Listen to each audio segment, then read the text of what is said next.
Сәлем достар, сіздер Леумберлина Шынардың арнасындасыздар.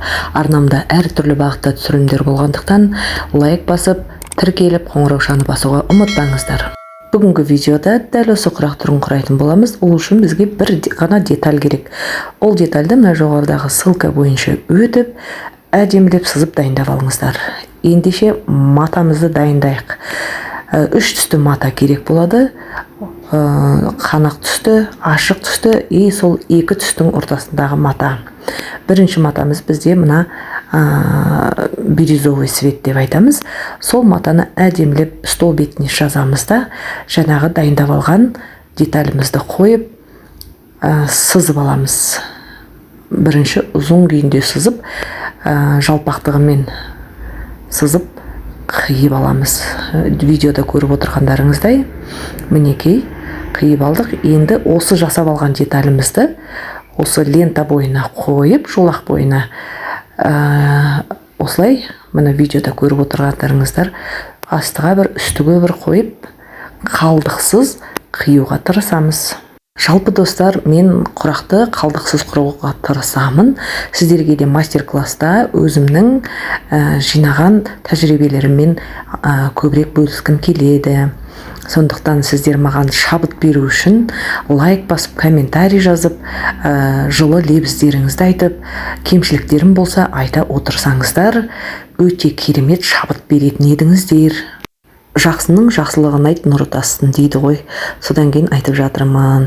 Мінекей қарап тұрсаңыздар, қалдықтың түрі осы ғана. Екі жақ бұрышынан екі кішкене ғана үшбұрыштар ғана қалып отырады.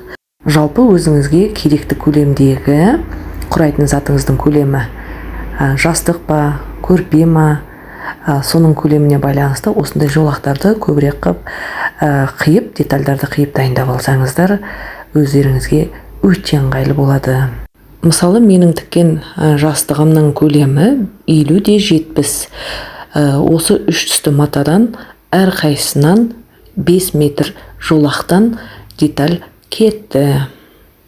Мінекей, сонымен біз 3-ші түстегі матаның жолақтарын кесіп болдық. Міне жинаған кезде осылай болады. Қалған қалдықтың түрі осы.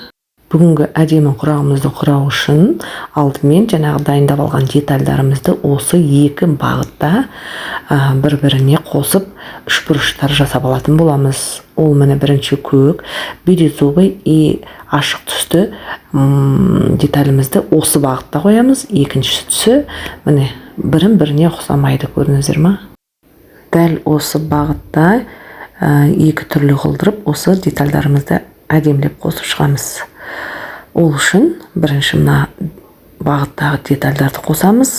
Дәл осы детальдарды бір-біріне қосқан кезде, дәл осы үшбұрыштағы тігістерді қандай жағдайда болса да ортасынан шетке қарай, ортасынан шетке, ортасынан былай қарай тігетін боламыз. Бұл осы үшбұрыштың әдемі шығуының негізгі басты қағидасы осы. Және әр ортасынан бастап тігер алдында жоғары жағынан 5 мм-дей қалдырып, отступать етіп барып тігеміз. Сонда келесі үшінші свет жалғайтын кезде ол жері кішкене отступ ашық болу керек. Сол кезде ол әдемі шығады.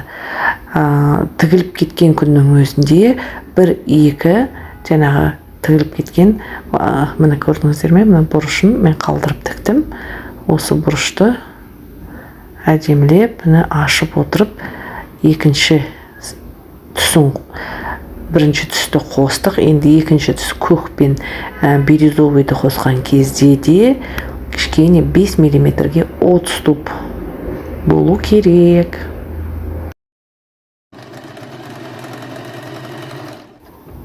Мінекей, тағы да осылай қосып алдық. Енді 3-ші тігісті тігетін боламыз. Міне бұлайнан бірін-біріне біріктіріп, ортасындағы 3-ші түстің тең ортасындағы бұрышын кішкене ішке қарай қайырып, ерінбей осылай әдемілеп бәрін біркелкі қылып тігіп шықсаңыздар, көрпелеріңіз, жастықтарыңыз өте әдемі шығатыны сөзсіз.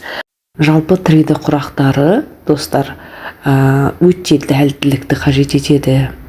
Бірін-біріне қосқан кезде де, детальдарды қиған кезде де аса дәлділікпен қисаңыздар өте әдемі шығады. Міне осылай кейінірек орталарын қақ жарып, әдемілеп бір үтіктеп шығатын боламыз.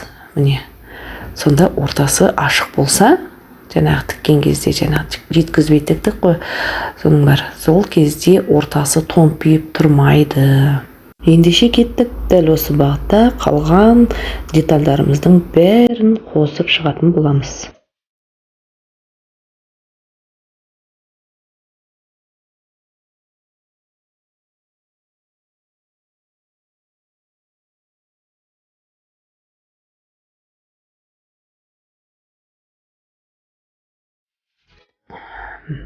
Мінекей арасында осылай түзу тігіс тігіп келе жатқанда өтіп кетсеңіздер, оны ерінбей 1-2 жібін суырып, сөгіп тастасаңыздар жақсы болады.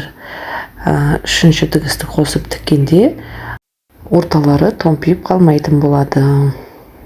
Достар, сонымен менің жасап жатқан жұмыстарым ұнап жатса, достарыңызбен бөлісіп, лайк басып, комментарий жазуды ұмытпаңыздар.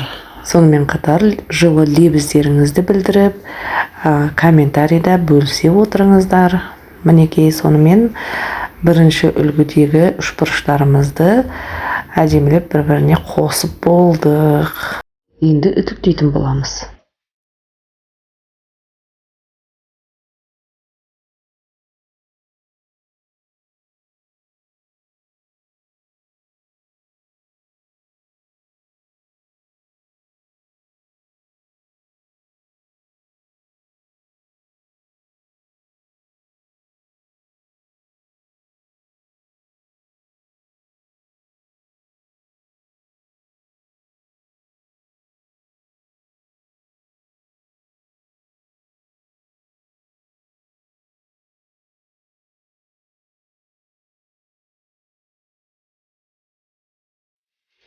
Мінекей, детальдарымыз дайын болды. Енді осыны жаңағы узорымызды шығарып құрастырып алатын боламыз.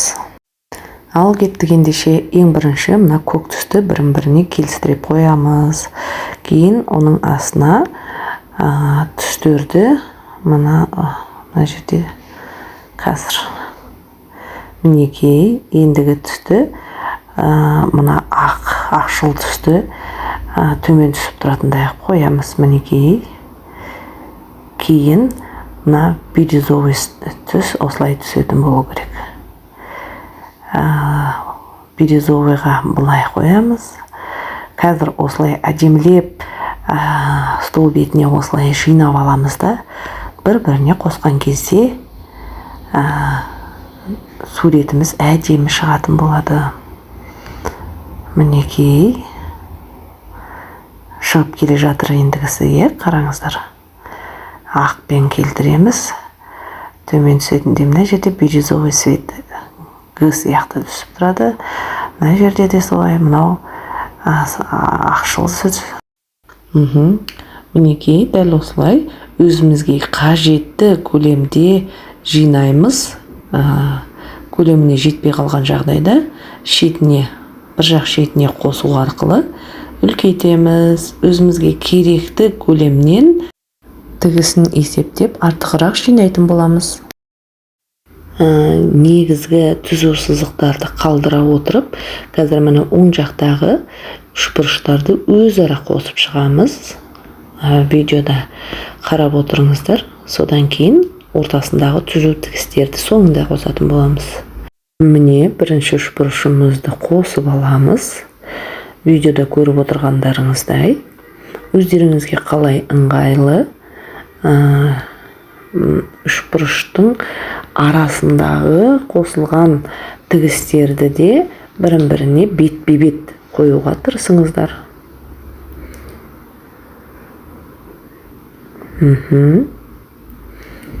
Мінекей, үшеуін өзара қостық. Енді осы үшеуін өзара тағы бір қосып шығатын боламыз. Дәл осылай видеодағыдай барлық құрақтарды бір-біріне қосып шығамыз.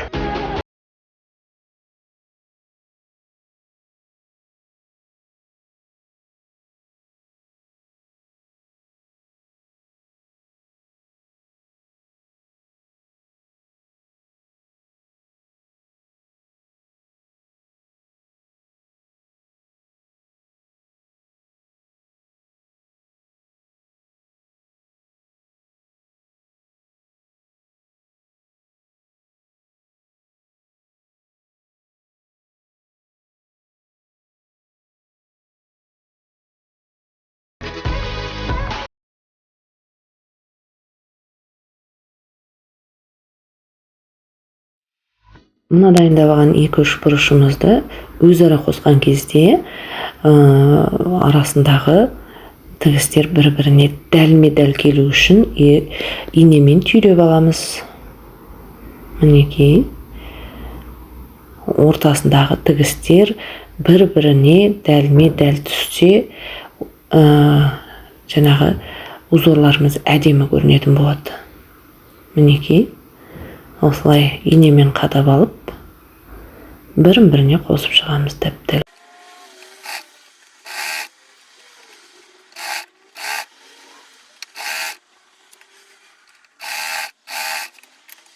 Мінекей, осылай әп-әдемі болып шыға қалады. Қарап тұрсаңыздар, мына бүйілердің ашық түсі бір жағы қоңыр, бір жағы ақшыл болып тұрған сияқты. Осыны әдемілеу, үтіктеу кезінде үтікті бір жаққа қарай сырғытып отырып үтіктесеңіздер, жаңағы бүйілердің түгі бір жаққа қарай жатып, бірыңғай бет болып көрінетін болады. Мінекей, міне менің жастығымның тұсына тұп-тура келе қалды. Енді жоғар жағын тегістейтін боламыз. Жоғар жағындағы артық шығып тұрған бұрыштарды әдемілеп түп-түз оғып қиып аламыз да, тура соны әкеп төменгі жағына қосқан кезде төменгі жағы да әдемі болып тегістелетін болады. Міне видеода көріп отырғандарыңыздай, міне бұрыш-бұрышына жаңағы қиып алған детальдарды міне қойсаңыздар, тура өзі шыға қалады. Қалдықсыз құрақ деген осы болады, достар. Міне достар, осымен жастығымыздың бір жақ беті дайын болды. Назарларыңызға көп рахмет. Келесі видеода кездескенше.